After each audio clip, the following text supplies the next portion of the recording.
In this video, I'm going to show you how easy it is to make your own homemade bacon in 2 different styles. I'm going to make up a typical British style of bacon using the loin, and then the style of bacon that you'd usually find in America. It is super easy, it's not complicated at all, well worth doing. So I have 2 different cuts from the pig. This cut right here comes from the back or the loin with a little bit of belly still on. If you've ever bought a pork loin, it would look something like that. And then this is just a straight up piece of pork belly. So to give you an idea of where this would sit, the pork belly would be here and the loin with the little belly still attached would sit round here. I know this is a bit weird, but it explains it well. But basically these 2 things are normally attached. They get separated for your bacon, streaky bacon, American bacon, and then your typical English loin bacon or back bacon. You choose whichever cut you want. The process is exactly the same for both of these things. But we'll start off with our English style. And this is the kind of bacon that I grew up on. I prefer this style of bacon from bacon sandwiches, and American style, or as we call it, streaky bacon, for things like burgers. And as you can see, John Davidson's delivering again. Skin off, pork loin, still a nice load of fat under there, perfectly butchered. So we're gonna be dry curing these, the better way to do it in my opinion, as opposed to wet curing it in a saltwater solution. I'll go into more about that in a bit. But the first thing that we need to do is weigh this up. We need to be pretty accurate on how much this weighs.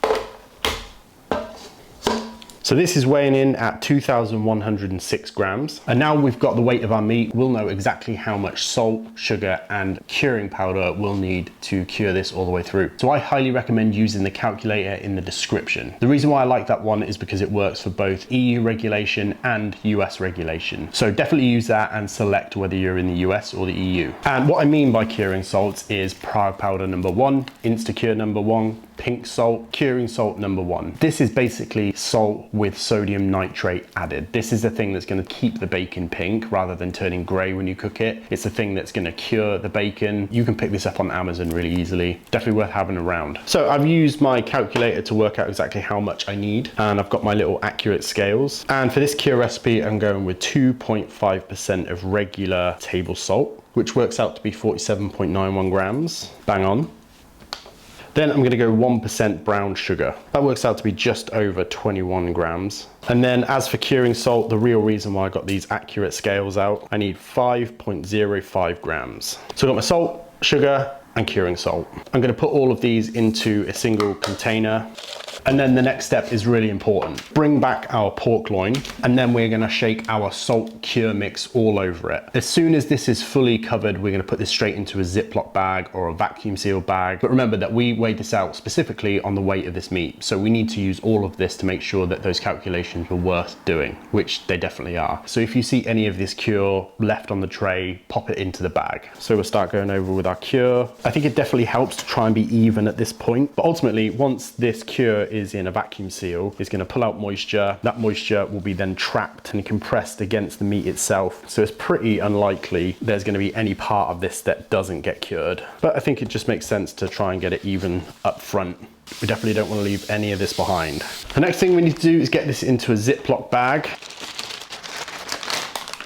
Once that's all in, I'm going to vacuum seal this. That one's all sealed up nice and tight. We'll do the exact same to the belly. Weigh it up, weigh our seasonings, rub it, vacuum seal it. So these are gonna go into the fridge for 10 days at minimum. Technically, this will probably take less time than this because it's thicker, but 10 days should be just about good for both of these 2 cuts. So these are gonna go into the fridge today, and then every single day from today on, I'm gonna flip them over. Just give them 1 rotate. That's just gonna help the liquids that settle to the bottom of the bag get redispersed around. Also, you do not need to have a vacuum sealing machine to be able to do this. You could use a Ziploc bag and get a straw and suck all the excess air out while being very careful, obviously, or use the water displacement method where you put the meat into the Ziploc bag, lower it into some water. That water is going to force all the air out. And as long as there's very little air in there and you rotate it every day, you should be fine. So into the fridge these go, and we'll see them in 10 days. 10 days later, after flipping these every single day, these are fully cured. Both of them are feeling much firmer. They're much more pink in color, and these are ready for smoking, almost. So you could definitely just take these out the packet, dry them off, and put them on your cold smoker or hot smoke them. But it's generally considered to be best practice to take them out and let them dry off and hang out in the fridge for at least a day. This is gonna help to form a pellicle, which is gonna help the smoke to stick. And if you let it go even longer longer than a day, it can actually start to dry the meat out, which will, in theory, lead to a crispier slice of bacon in the end. So that's really your choice as to whether you want to do that or not. Bacon isn't a quick process, so you may as well spend the extra day just drying them out in the fridge like this. And that's exactly what I am going to do. One thing that you definitely don't have to do is to go and soak this in a tub of water or heavily rinse it under a tap. The way we measure this dry cure out means that this is going to be perfectly salted all the way through. It's not going to be too salty at all. So now these are out of their vacuum seal bags, they'll go back into the fridge for one more day. So one more day later, these are now ready to be smoked. And there are generally two routes that you can take. You can either hot smoke them or cold smoke them. So hot smoking is basically exactly what it sounds like. You're effectively cooking the meat in a smoky environment. Generally, you're going to cook it quite slow still, so at a fairly low temperature, but the end outcome is a fully cooked, smoked piece of meat. The other way, cold smoking, is to put it in a smoky environment with absolutely no heat at all, and ideally in very cold temperatures. This is going to result in a smoky but raw piece of meat. I've done a video where I've hot smoked bacon before. You can watch that here. In this video, I'm going to be cold smoking the bacon, and I'm going to be doing that for probably up to 8 hours, which is exactly the reason why we use the pink curing salt. We're going to be putting this raw but cured piece of pork into an environment that isn't cooking it to a safe temperature for up to 8 hours. So that's sodium nitrate or Prague powder number 1 or curing salt number 1 is in there to prevent any botulism during that time. So my thoughts on hot smoking versus cold smoking is there's not a huge difference. I think I personally prefer the cold smoke method because I find it to be a little bit more tender. Because you're not actually cooking the meat in any way, you're doing all the cooking in the pan or in the oven once it's sliced. You're kind of just working with raw, thinly sliced pieces of pork belly or pork loin. When you hot smoke it, it's already been cooked once and can end up a little bit more chewy. And in my experience, is a little bit harder to get crisp. But it's really up to you. Anyway, when it comes to cold smoking, you can pretty much do that in any barbecue with a lid. You can even do it in a cardboard box. Because you don't need to retain any heat or anything like that. You just need an area that's able to keep the smoke in with a little bit of airflow. And to make things easy for me and potentially for you, I've teamed up with Hot Smoked, which is a bit weird because I'm going to be cold smoking it. But Hot Smoked are a pro smoke barbecue company based here in Oxfordshire. And they do a huge range of smoking dust, chips, woods, and all the equipment needed to cold smoke your meats.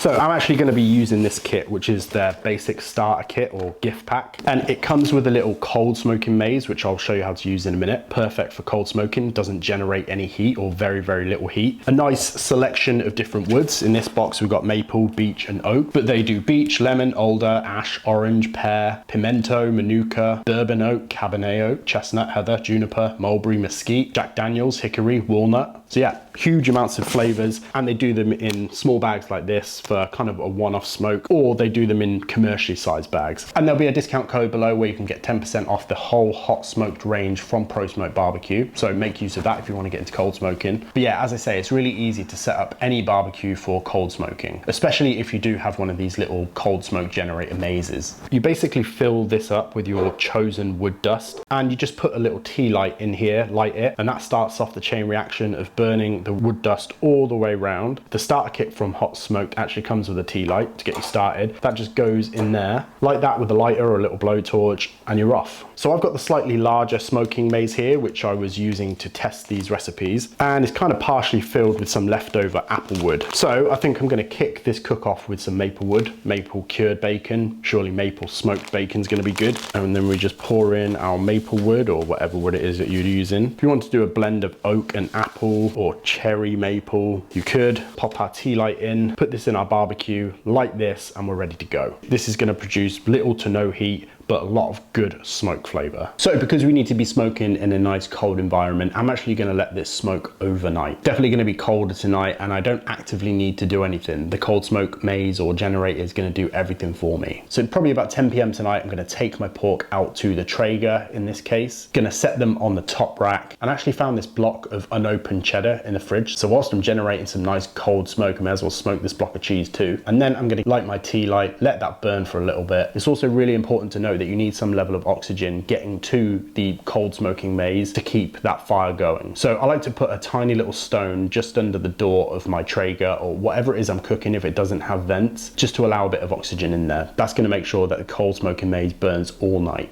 So I'll shut that down, come back about 6 in the morning. So about 10 hours later, this still looks like it's got quite a long time left on it, but I think 10 hours is probably good. So all I'm going to do is just try and make a bit of a gap here and save everything in here for another cook. Anyway, these are nice and smoked so they can come inside. So that was a pretty successful overnight cold smoke. Not that it's difficult at all, didn't have to do anything, but it stayed dry. It was also really cold last night at -2, which is really good. And these are smelling great. So there's only one more step to do. And again, I think you should do it, it's best practice, but you probably could skip it and still get really good bacon. But the step is to wrap these up either in a Ziploc bag, a vacuum seal bag, or wrap them in cling film and put them back in the fridge for one more day. And what that's gonna do is mellow out the smoke flavor so it won't be so harsh. And in theory, allow the smoke flavor to permeate through the meat so there's a nice consistent smoke flavor all the way through. And the process that I've been following has really been the minimum timelines for making bacon. So you could wrap these up and rest them for 2-3 days. Some people say the longer, the better tasting, but really for me, I've only ever done it one day and it works just fine. If you are gonna completely skip this step, I would say at a very minimum, put them back into the fridge. The colder the slab of meat, the easier it's gonna be to slice. So we'll just get this onto some cling film, make sure we get a nice tight seal. So we'll do the exact same thing to the back bacon, put them into the fridge and come back tomorrow. After one night of being in the fridge and a very short stint in the freezer just to firm them up that little bit extra, these are ready to slice. Slice it as thick or as thin as you want, but most importantly, use a nice sharp knife, and ideally one that's long enough to go across the entire thing. There'll be a link to this knife in the description.